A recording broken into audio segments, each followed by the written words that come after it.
Right, yes, hi all. So yeah, little problem with the DeLorean, the steering rack on the floor there.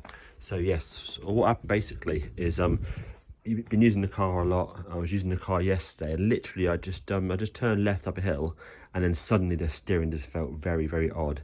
You know, it just didn't basically want to self-center it, you know, like it normally would do, and it just felt tight, you know. So I thought, oh sugar, I might have a flat tire possibly. So I pulled over, had a look at the tires felt good, everything looked straight, you know, the wheels looked level. I looked underneath the torch, couldn't see anything obvious. So I just drove the car home very carefully, and I noticed that in the straight line it's fine, but turning left or right it just felt tight when it turned. So obviously jacked the car up, axle stand, secured it, steering lock off, turn the steering wheel, and yes, after about sort of, you know, halfway on the turn, it suddenly got tight both ways. So I thought, okay, what I'll do is I'll obviously disconnect each hub from here. That way you can then double check that, you know it's not a ball joint. The problem is with the steering rack, for example, as opposed to a seized ball joint or something, and that was fine, did both sides.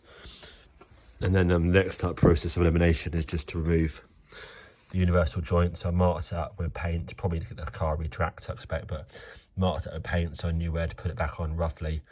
And then obviously you checked the universal joint, and the universal joint both ways like this was fine.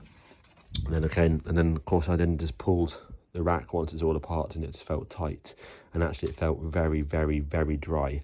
So I'm pretty damn sure that when I rebuilt this, I followed the instructions, and instructions just said, you know, take it apart, clean it, and then fill it with, you know, a very small amount of the correct gear oil, which I did from, you know, the left side, I think it was. It never mentions about putting grease, for example, on it. So when I looked online today, looked on the forums, many people on the forum said, yes, you basically pack, you know, the teeth area with grease, then you fill it with, you know, X amount of gear oil from the left side, I think it was, then obviously secure the bellows back on and reinstall it, happy days. And I'm pretty sure that I didn't put grease on this when I rebuilt it back in 2018, because the manual doesn't say to apply grease. It just says put the rack in, you know, and then put the oil in. So whatever, I'm not completely sure. Anyway, I don't know if posting a forum just to ask some advice. I'm going to put it on my workbench now, take the bellows off, make sure obviously there'll be some amount of oil in there. I presume it'll probably drop out, so I'll drain out the oil and then and have a little feel and see what the situation is. But it definitely felt tight when I was doing it manually a second ago. It felt very sort of raunchy and tight. So yeah, let's have a little look.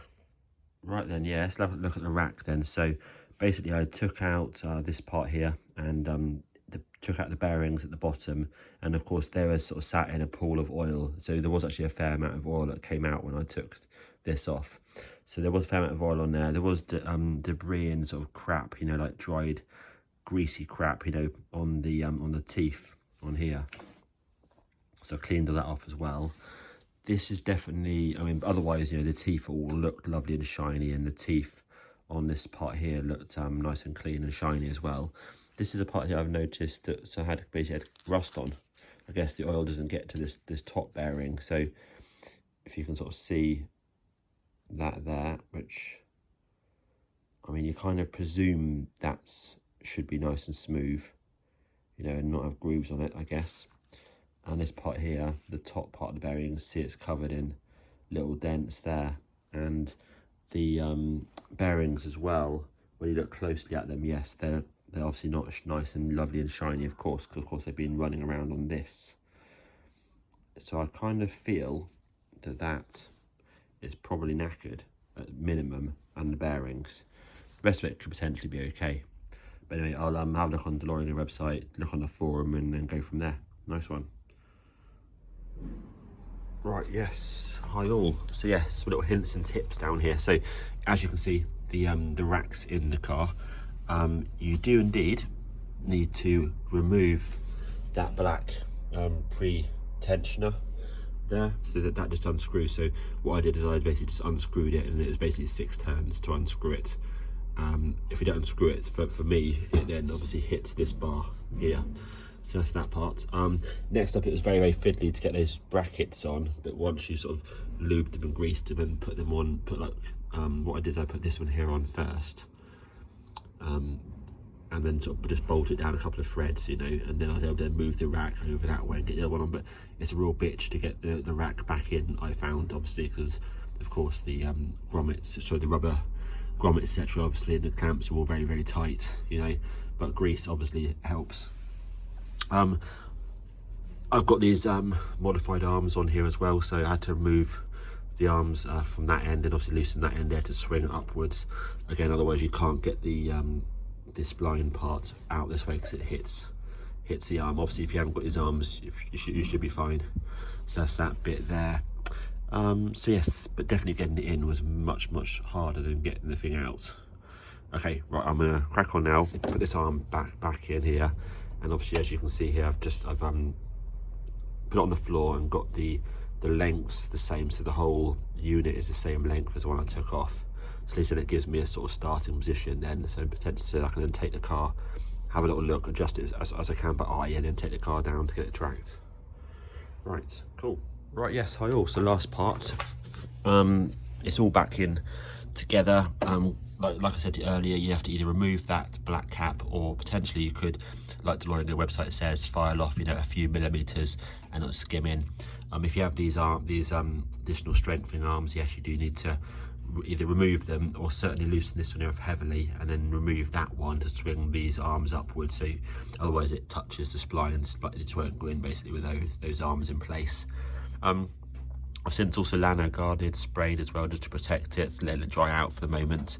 The whole car will need tracking, so right now, you know, the steering wheel is obviously facing, you know, like that way rather than straight, because of course the notch that goes over where the universal joint bolt goes, the notch will probably be in a different position to the original one, you know. So but luckily I've had the steering wheel off, you know, a year or so ago, and I've got the tool for the puller for that, so I can get the steering wheel off easily, put it straight, then take the car down the trackers with the tool again, and then they can then do the alignment on it as well. So should be able to get it sorted quite easily.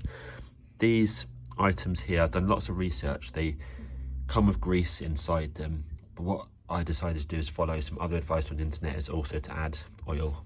Apparently people have done it and it's not caused any issues as well.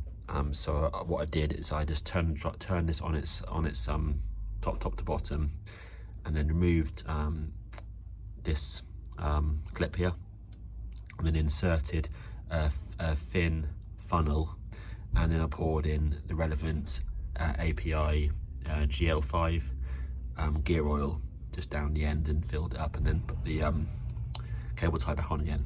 So that's that. So at least it's got extra oil in. So you might not need to do it, yeah, you might not actually need to do that, but I just thought, you know, what else is there and it's out and it's in front of me, I'd rather follow that suggestion on the internet and add the oil in as well. They said it's doubly lubricated, and hopefully that's fine. If it's not, then it's, you know, my own error.